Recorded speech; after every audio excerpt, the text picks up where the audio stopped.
मैं भिक्षु थेरोपानंद शंगाराम बुद्ध विहार प्रबंधक समिति ग्राम बहोड़ा खेड़ा आंवला बरेली उत्तर प्रदेश से मैं आज कैमरे के सामने जो आया हूँ, इसका रहस्य है कि नागवंशी शासन के समकालीन नागवंशी राजाओं के छोटे छोटे प्रदेश हुआ करते थे। जैसा कि एक प्रदेश है जिसको अक्षेत्र नगर के नाम से जाना जाता है, और अक्षेत्र नगर नाम का जो नागवंशियों का जो प्रदेश था,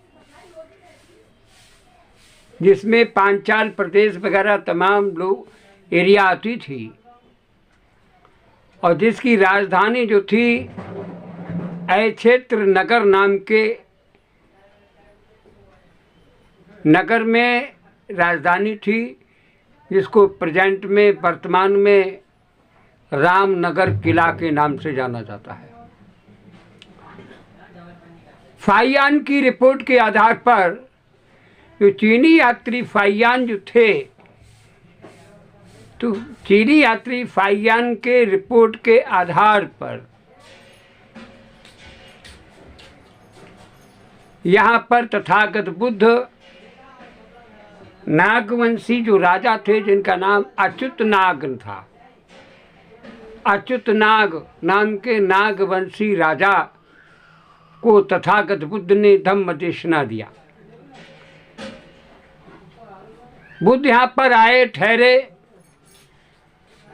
उनका एक दांत भी निकल गया। राजा ने जब बुद्ध का परिनिर्वाण हुआ तो राजा ने अपने धम्म देशना धम्म दीक्षा का दिवस मनाया, और वो दांत के रूप में दांत के आकार का एक बौद्ध स्तूप बनवाया था बुद्ध की याद में, बुद्ध के परिनिर्वाण के बाद। उसके बाद मुगल शासन आया, तमाम अन्य शासन आए, उन्होंने इस चीज़ को तहस नहस करने का काम किया। अब जो ब्राह्मण धर्म के लोग हैं, तो जो स्तूप दांत के नमूने का बना हुआ है, उसको भीमसेन की गदा कहते हैं। जबकि 2002 में ऐसे उपासक जी को धन्यवाद दूंगा जो यहाँ पर एडीएम थे, और उन्होंने उस पर्यटक स्थल की घोषित कर दिया कागज़ों में, बुद्ध की विरासत घोषित कर दी, और वहाँ 1 सप्ताह का मेला लगा था। नागवंशी शासन के नाम से नाटक भी खेला गया, और उसके बाद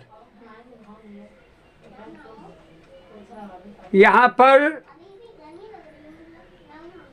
एक बुद्ध की प्रतिमा जो निकली थी, क्योंकि उस किले का जहाँ जो स्तूप है वो किला बन गया है, खेड़ा बन गया है। उस खेड़े के बगल में, किले के बगल में एक ग्राम निषदगंज है। वहाँ के किसान ने अपने खेत में खुदाई कर रहा था, मेड़ चढ़ा रहा था, तो वहाँ पर बुद्ध की एक प्रतिमा फावड़े से खट गई। उन्होंने खोद करके बुद्ध की प्रतिमा निकाली, तो ये देखा, बताया कि ये शंकर जी हैं। वो प्रशासन को पता चल गया, प्रशासन ले गया, और वो जो है आपके पुरातत्व विभाग को पता चला, पुरातत्व विभाग ले गया और आज भी वो सबूत है बुद्ध की प्रतिमा का। जहाँ बुद्ध की प्रतिमा जो निकली है क्षेत्र नगरी में, जो अतुत नागवंश की राजधानी है, जो किला है, उस किला में बुद्ध की जो प्रतिमा निकली है वो आगरा के संग्रहालय में उपस्थित है। दूसरी बात, आज उनके सारे कागज देखे जा रहे हैं, लेकिन हुआ कैसी बीच में खेल और खेला गया। ब्राह्मणवादी लोगों ने खेल खेला। जब सरकार बदली, सरकार का काम है बदलना, तो मनुवादी लोगों ने एडीएम साहब पे दबाव डलवाया, राजनीतिक दबाव डलवाया और उन्होंने कहा कि इसको बदल दीजिए।